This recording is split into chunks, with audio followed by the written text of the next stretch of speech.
Hello bakers! I know it's been a while, but this summer was way too hot to use the oven. But today we're back, and today is carrot cake time.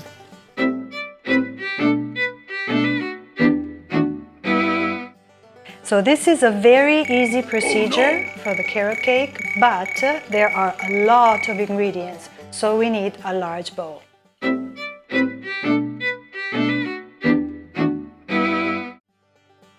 Two cups of flour, 4 eggs, some cinnamon, baking powder, vanilla extract, pinch of salt, 1 cup of brown sugar, half a cup of sugar, 1 1/4 of a cup of sunflower oil, confectioner sugar, cream cheese, walnuts, and a lot of carrots. And here is our large bowl. So we just have to fold in all the ingredients. Usually I mix the dry ingredients first and then I put in the eggs and the oil. Okay, but you can do as you wish because it's the same. Okay, so now we can start by mixing the dry ingredients. This is the flour. This is the brown sugar. We have white sugar, a bit of cinnamon to your liking, baking powder, a pinch of salt, and vanilla extract.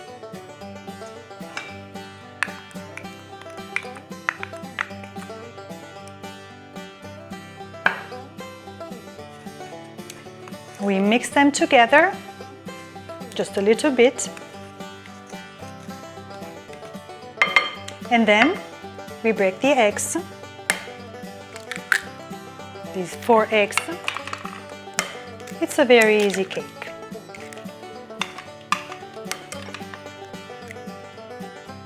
Sunflower oil, and then we have to blend everything together. Little by little. All right, it doesn't look very nice now, but it will get better. Now we need to use the electric mixer for a sec. Just a moment.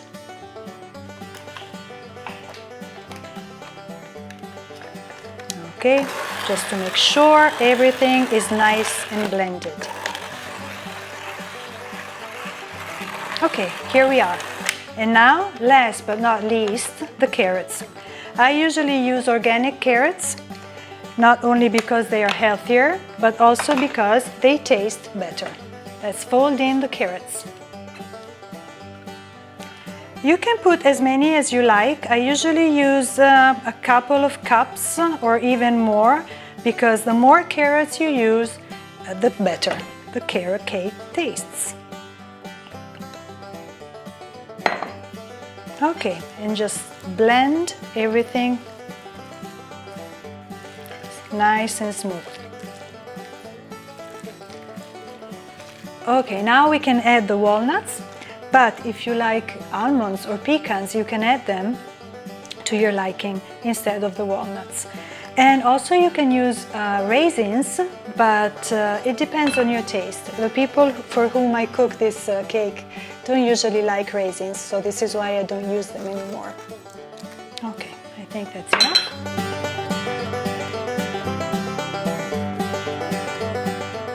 Okay, we're done. Ready for the oven. Now we need to preheat the oven, 375 degrees Fahrenheit. I usually use the oven in the fan mode. And it's ready. Now we can put the batter in a tin foil pan with some parchment paper, and we can go ahead and bake it.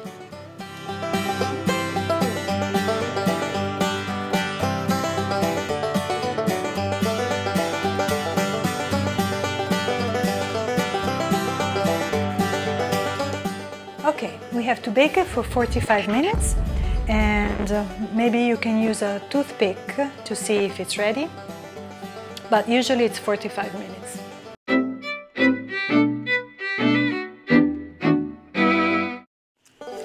Now, we cleaned up the mess because usually we have to work on a clean table, and now we're going to prepare the frosting while the cake is baking.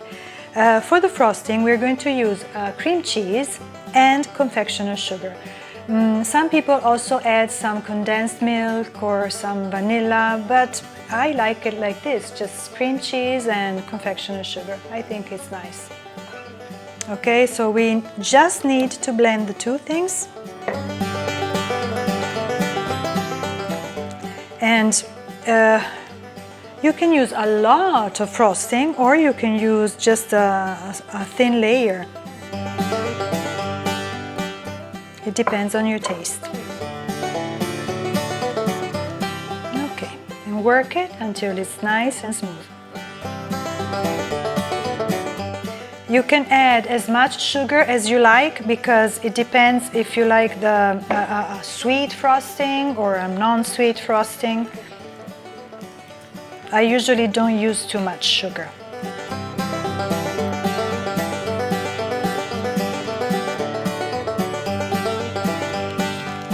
And here it is. Now we need to let it cool down completely, because the cream cheese otherwise would melt over the cake. Usually I slice it down when it's cold, and I serve it with the icing for each guest. Not all over the cake, but this is something that I do.